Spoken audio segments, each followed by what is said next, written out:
Good morning, good morning. So today is the day that I get to go get my COVID vaccine. So I was running a little bit late this morning, so I'm just going to talk to you guys while I'm in the car. But seriously, I'm so excited.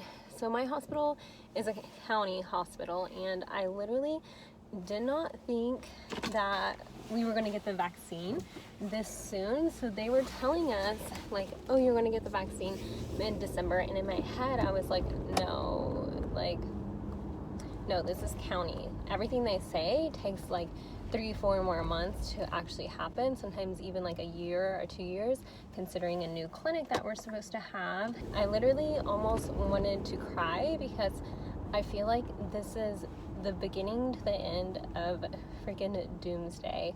You know, if about 70% of us get vaccinated, then hopefully this can all go away, guys. Literally, like my attending was telling us yesterday, I know that there's a lot of fears in it, but whether it's negative 50 degrees or 120 degrees, COVID is still here and it has not gone away. You know, we all thought that this thing was going to be like a 3-month thing and then we were all going to be fine, but literally we're 9 months, 10 months in, and look, we're still in lockdown, and this is the worst. Literally, we're seeing the worst of it. So I'm just so happy to, be fortunate enough to go get the vaccine. It feels good.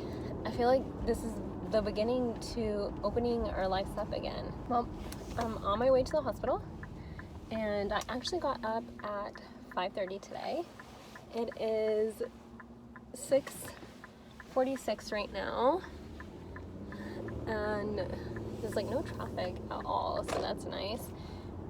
But I have clinic later, and I literally got up so early today because I was like, there's no way in heck that I am going to miss getting the vaccine.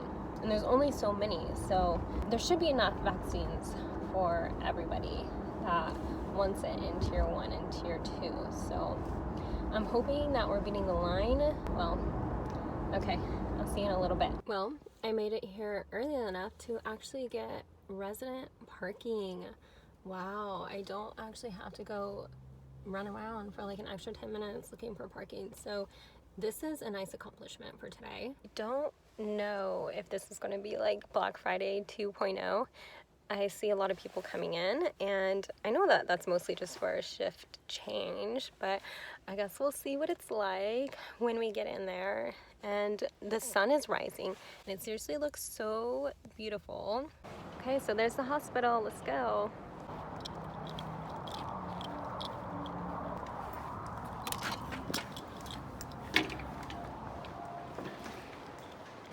We've entered the premises with the COVID vaccine. Now we gotta go find it. So I made it, and I found my friend, Dr. Laurent, in line. And literally the line goes all the way down the hallway and through to the cafeteria where they are administering the vaccine. So at this point, we're basically just waiting here, and they had given us this consent form. We made it to our vaccine booth where we're going to get our vaccine, and Dr. Laurent is going to go first. Came from vacation for this. Did you? Yeah. It's like, I'm waking up, I don't care if it's vacation. Yeah, like it's happening. I've been waiting for this for a long, long time. Yeah. So, I'll get more. 0.3. Oh, nice. Got it? Look at that. Liquid, there's liquid in there. It's saline. It's only saline. All right, are you ready? He insisted that I took a boomerang. There. We're ready for this. She's getting her SARS-CoV-2 vaccine. So at this point, I'm in the hot seat, and literally I am a little bit nervous. All the weird things that you do see on the internet does flash in your head for 2 seconds, but then I had to bring myself down and remember the science behind all of this. And then I got my COVID vaccine. After we got the vaccine, we were feeling pretty good, not gonna lie, so then we decided to take a little stroll. We found another one of our residents here waiting in line to get his vaccine, and then we found another resident getting her vaccine over here, so we just wanted to show you how cool she is while she gets it. Well, hey there. So I know this might come to a surprise to some of you, but I am actually day 6 out from getting the COVID-19 vaccination, and I am still alive and doing very well. All right, so I just wanted to talk a little bit with you guys about, the actual COVID vaccine, and I'm solely talking about the Pfizer vaccination today, and that is the vaccine that I had gotten. So I just want to tell you a little bit about actually what is in the vaccine, and we'll talk about some of the adverse effects of the vaccine and, study population that was used in it, and the people who actually were not studied in the vaccine. So you can kind of make it a decision. If you're one of these people, then you can maybe think twice about getting the vaccine if you want. And to let you know, all the information that I got today were from the Pfizer documents. One of them was the FDA briefing. So these are actual documents from Pfizer or the FDA. These are not some weird sketchy documents off the internet or a screenshot from someone else's friends. Okay, this is legit stuff right here. And the first one, and I'll also have links to these down below, so you can also take a look at them and look at the graphs and everything for your own pleasure. The first one is the Pfizer one, the Vaccine and Related Biological Products Advisory Committee briefing document. So this is the one that was presented to the FDA. And then the second one, it is the actual study. So it's a phase 1, 2, and 3 placebo-controlled, randomized, observer-blind, dose-finding study to evaluate the safety, tolerability, immunogenicity, and efficacy of the SARS-CoV-2 RNA vaccine candidates against COVID-19 in healthy individuals. So basically this is just saying that when they did the study, they had a placebo group, which means a group that did not get the vaccine and a group that did get the vaccine, and the people who were observing this, or the investigators, were blinded. So they did not actually know who got the vaccine and who did get the vaccine, which is actually the best way to conduct a study so you don't have bias, which means that if I knew you got the vaccine, then I might be more biased towards your side effects, or I might be more biased to things that you are experiencing. Now let's talk about the vaccine. So just in short, the COVID vaccine is part of a mRNA particle. So I'm going to go ahead and use my handy dandy board just to explain this a little bit. Viruses, as in the coronavirus, is composed of mRNA. Otherwise, as in humans, we have DNA. COVID, we have a little COVID here, okay? And we're just going to say this is part of it. Well, in the vaccine, what they did is they took a little section of it, which we'll put here. They basically took this section, cut it out, and this is the sequence that they're using, which is the mRNA, which it's actually a glycoprotein, spike protein, or otherwise we'll just say S protein. So this is the S protein that they had synthesized.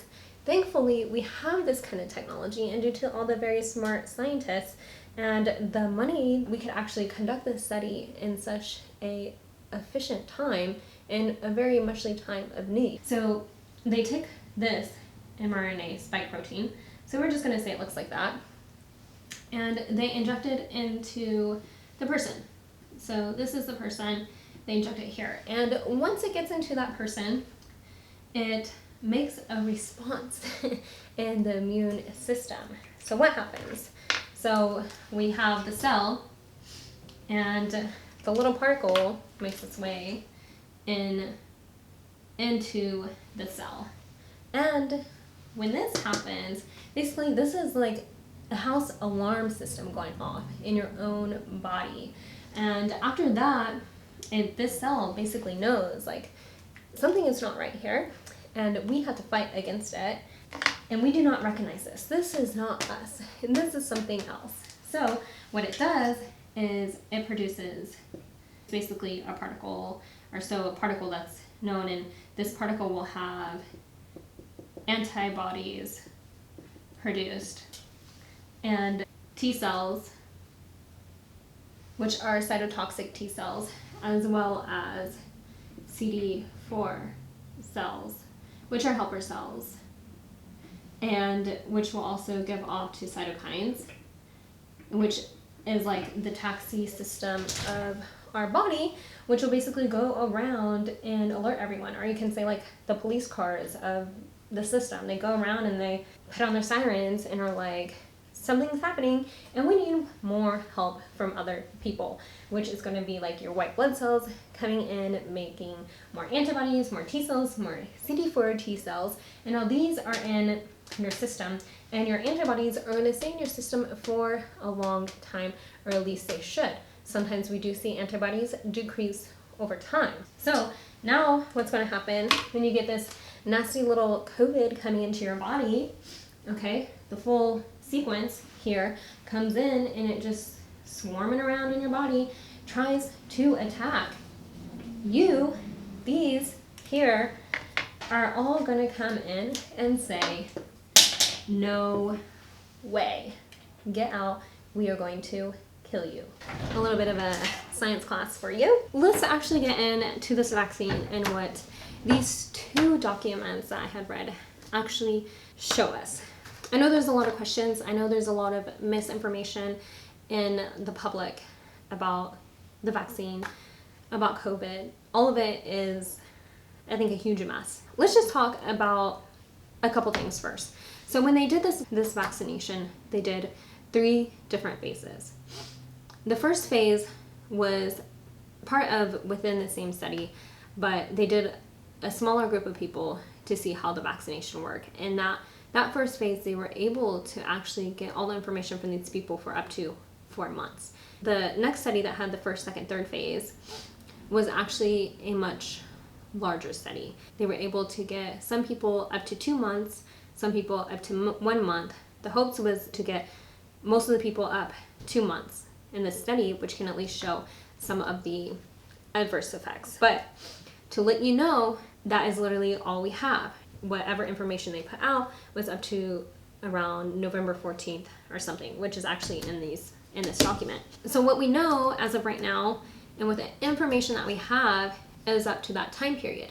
But they are going to continue this study up to 2 years. So that is something that I know can give people a little bit of anxiety about, but you have to realize that when this vaccine goes into your system, the most effects that you're going to get are going to get within the first couple of days. So I wouldn't be so much worried about the long-term effect up to the 2 years or so. That is just more of a doing the study for 2 years to watch someone, because that's kind of just how we do studies. So how good is this vaccine? The average of this is about 95% efficacy of this vaccine. So what does that mean? So that means if you get vaccinated with this vaccine, you have about a 95% chance of fighting off COVID, but you also have about a 5% chance of not really being able to fight off COVID. But the good thing is if you do get the vaccine, you might be more tolerable to COVID, which means that if you were someone to maybe mount a huge, massive immune response, which ultimately kills you in the end, maybe you're not going to mount that huge of a response to the actual virus. So you could be saved in that kind of way. So how is the COVID vaccine actually administered? This one, the Pfizer vaccine, is a little bit hard for institutions actually to have this vaccine, because it is very particular. The way that it has to be stored is basically it has to be frozen, and then it has to be de-thawed, and then it has to be mixed with basically sterile saline solution. And the dose is a 30 microgram dose, and when you actually get the vaccine, it is going to be 0.3 milliliters. All right, so let's just talk about the people that were actually studied in this. So the first study that they did only had about 60 people in it, and they were adults aged 18 to 55. And this is when they were really testing different doses of the vaccine. So they literally gave people a 1 microgram, 3 microgram, 10 microgram, 20 microgram, and 30 microgram dosage to see how everyone had responded to this. And then later, actually in this first part of the study, they had added people up to 85 years old. But in the beginning, this is all generally healthy individuals. And what that means in the studies, what they said is that they may have somewhat of a chronic condition, but it is stable. They did not need any hospitalizations recently within the last couple months, and they are generally healthy. And this one is still ongoing. The next part of the study, which is called this is like some alien stuff, C4591001. All right, this is where they decided that first part of the study did really well. We needed to continue this. And this also had phase 1, 2, and 3. So in the phase 1, they redid injections with a 10 microgram, 20 microgram, and 30 microgram. And this is where they had found out that the 30 microgram was actually the best at providing an immune response. So when they went into phase 2, they added more people. They added 360 people. And at the phase 2, they only used the 30 microgram dosing. At this stage, they were doing 18 to 85 years old in the patients. Once this one looked good, they went to phase 3. And phase 3 is where they got a whole bunch of people. So this one, they had actually had 44,000 people in the study, and it was randomized 1-to-1. One person would get the vaccine, and then another person would get a placebo vaccine, which was probably just water, basically. This is where it gets interesting, because this is where they had started to study patients that were 12 years and older. And also, they had started including high-risk people. So this would be people with hepatitis, which would include like hepatitis B, hepatitis C, people with HIV, people that were considered higher risk for COVID, and people with obesity, cardiovascular disease, diabetes. So these people were all included in this study, which is good because it basically is taking the general public and putting them in this study, which mounted of 44,000 people. Also, this is where they stepped out of America and they went to Brazil, they went to Argentina, they went to Turkey, and South Africa. Let's talk about the exclusion criteria. So if you are a part of these exclusion criteria, you might want to think more about getting the vaccination and using your own judgment. However, there will be a time when people with these conditions are going to be vaccinated, and that might be up to our general public just going out there and getting vaccinated. So who was excluded? History of severe adverse reaction associated with vaccine or severe allergic reaction, which would be something like anaphylaxis. Anaphylaxis is when your throat swells, your lips swells, you can't breathe. Sometimes people might have an EpiPen due to this, or they might have had a history of intubation where they put the tube down your throat and have to help you breathe because it gets that severe. Or if a person is allergic to any of the components in the vaccination. Now, I do have a fact sheet for you all, and I'm going to list that down below. And it has basically everything in it. So, you know, when you go and you get the flu shot or like the MMR vaccine, they give you a fact sheet. This is the one that they had given us when we got the COVID vaccination. Other people that were excluded from the study were people who are or have been taking medications that are used to actually treat COVID-19. And then people who actually had COVID-19 or had positive antibodies to COVID-19 were excluded as well, because, you know, then it would be hard to tell when a person got infected, if they were infected, if they still had antibodies. If you did have COVID in the past, it doesn't mean that you can't get the vaccine. You're not going to get some craziness to it. It just means you'll probably just get more of a booster. And then immunocompromised individuals were not in this study as well, except for, which is interesting because they did have HIV participants in it, and those are usually immunocompromised. So I'm not really sure if the HIV individuals that they had participate in the study were HIV individuals who are on their medication and they are stable and they're not in any, let's say, and they're not in basically AIDS terms, which is where you have less than 200 CD4 cells, which is part of the immune system to make the response to the mRNA. But, you know, with the mRNA vaccination, you can actually get COVID from it. It's only a piece of the coronavirus there, so it can't actually give you COVID. So I don't want you guys to be afraid about it actually giving you COVID, because it's literally impossible with just a piece of it. So the next one is people with bleeding disorders which cause prolonged bleeding.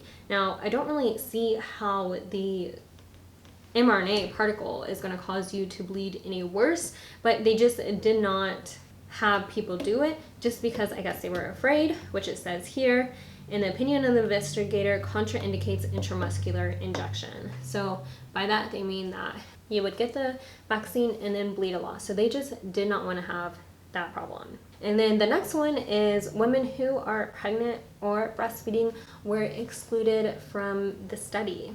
Now, let me tell you, during the study, they did find that 23 women actually reported that they were pregnant, and 9 of the patients left that were in the study. So, I mean, see it cool or not cool, but at least you know some of these participants are still in the study that were pregnant.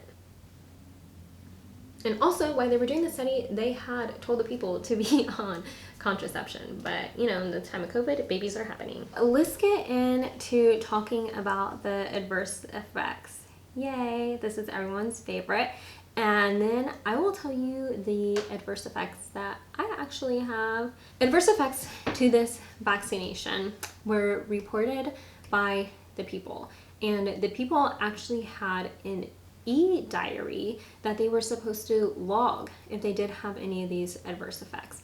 And if there was any adverse effects related or given to the investigator was legally bound to report these within 24 hours. Now, if you can guess, or the most common adverse effect was pain at the injection site, which makes sense. I think just about everyone will probably have pain unless you're like a superhuman and you have a very good tolerance to pain, but you're literally getting a needle stuck into your muscle, so I think that's going to cause you some pain. Systemic events, which are usually systemic events that are felt, you know, are within your body, like headache, fatigue, fever, these were actually less common in the older population than the younger population.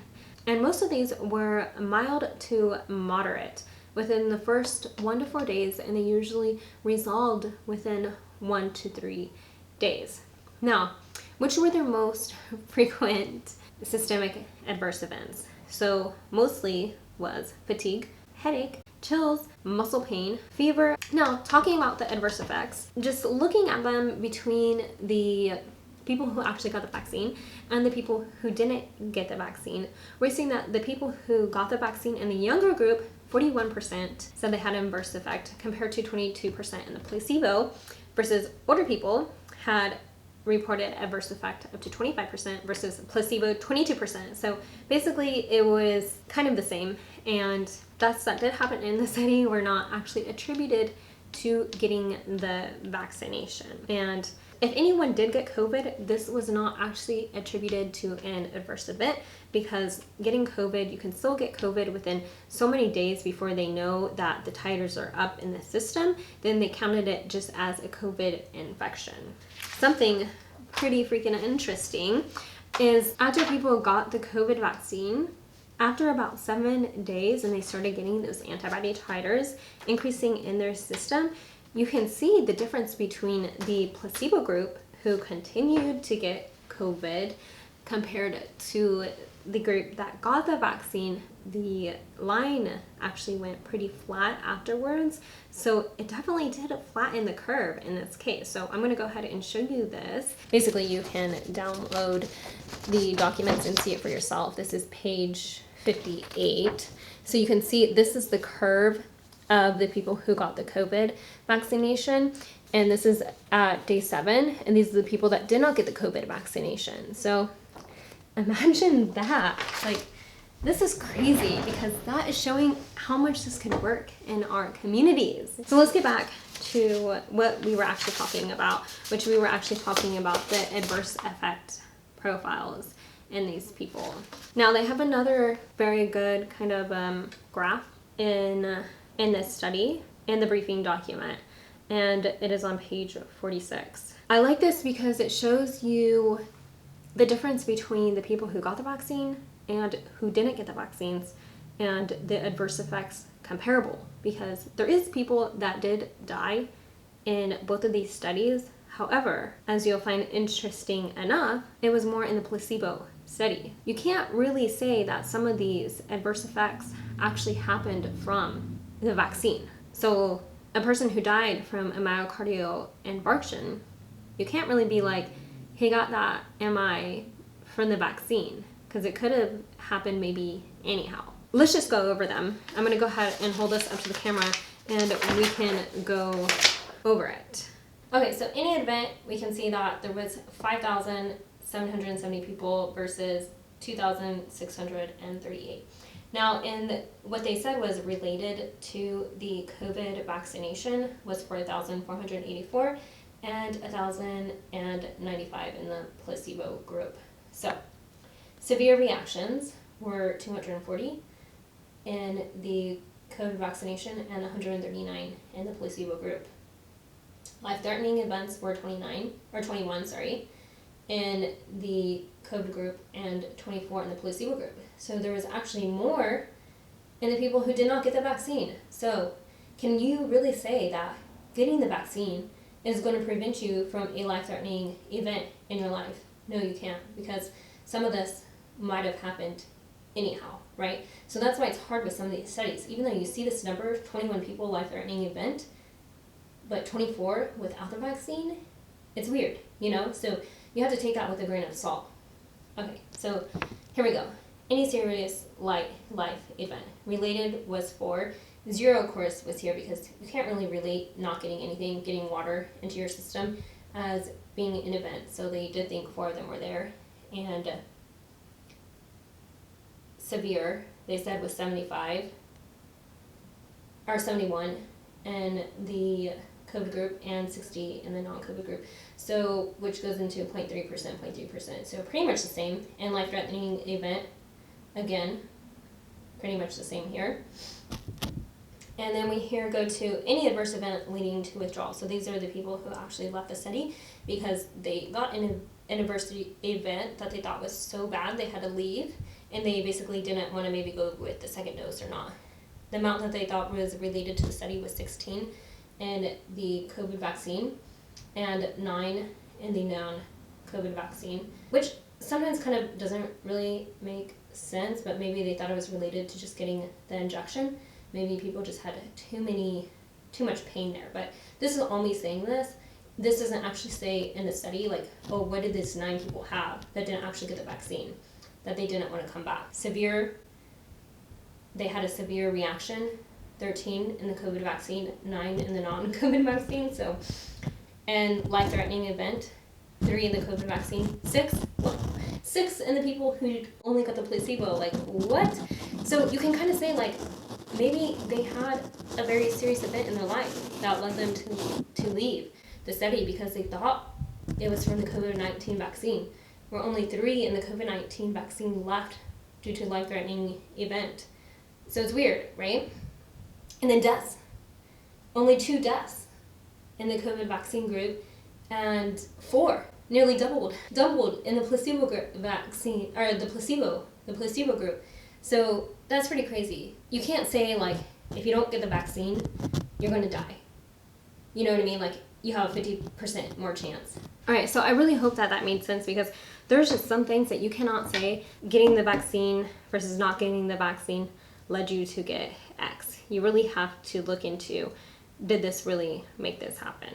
Like, not getting the vaccine, people died. Now, the people who did die is in the study, and it does actually tell us who they were. So that is nice. It is on page 50 of the briefing document. It is saying someone in the COVID vaccine died of arteriosclerosis, which is basically damaging of the blood vessels from usually plaque buildup, which is usually like from high cholesterol and whatnot, bad diets. Another person in the COVID vaccine died of cardiac arrest. 2 younger people in the placebo group died. However, they do not know how they died. And another person in the placebo group died from a bleeding stroke in the head. And another one in the placebo group died from a heart attack. Okay, so let's get back into the adverse effects. So basically what they have here on page 47 and 48 of the briefing document, just going over some of them again. GI disorders are classified nausea and of course vomiting. General disorders would be injection site, fever, fatigue, chills, pain. And then under musculoskeletal and connective tissue disorders, they list myalgia and arthralgias, which is pain in your muscles or pain in your joints.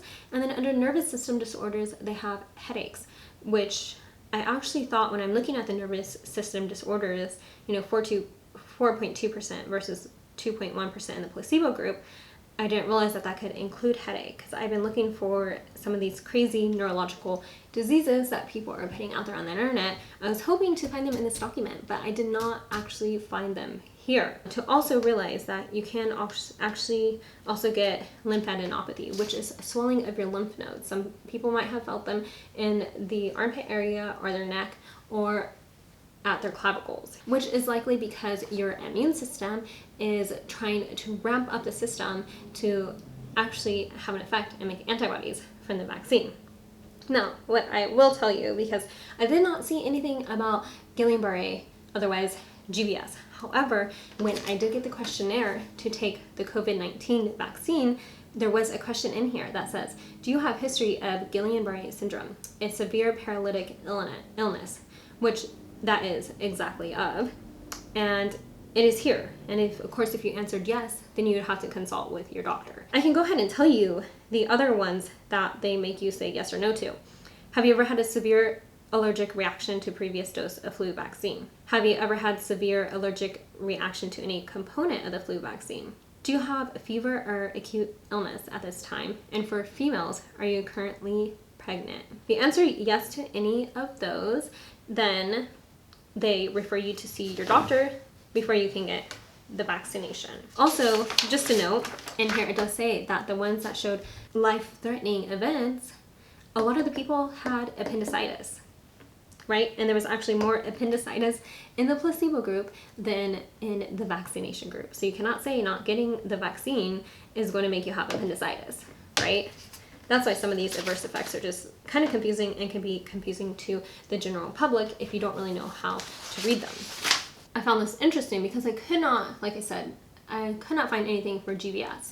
But in the study on page 52 of the briefing document, it talks about the people who had left the study due to musculoskeletal and connective tissue disorders, which includes events of muscular weakness, muscular spasm, myalgia, which is muscle pain, and pain in extremities. 5 left in the vaccination group and 0 left in the placebo group. So what this means is that even though it doesn't exactly say, but people did leave because of musculoskeletal connective tissue disorders. Now, we don't know if the 5 of these left because of pain. They just couldn't take pain. It doesn't really say. It just says events of muscular weakness, muscular spasm, myalgia, and pain in the extremity. So we don't really know how to do that. I think it'd be a lot different if it was 5 people who left from muscular weakness. That's weird. Versus 5 people who left versus pain in the extremity. Right? So we don't know. Doesn't say. But interesting enough, no participants in the 16 to 17-year-old group left due to adverse effects.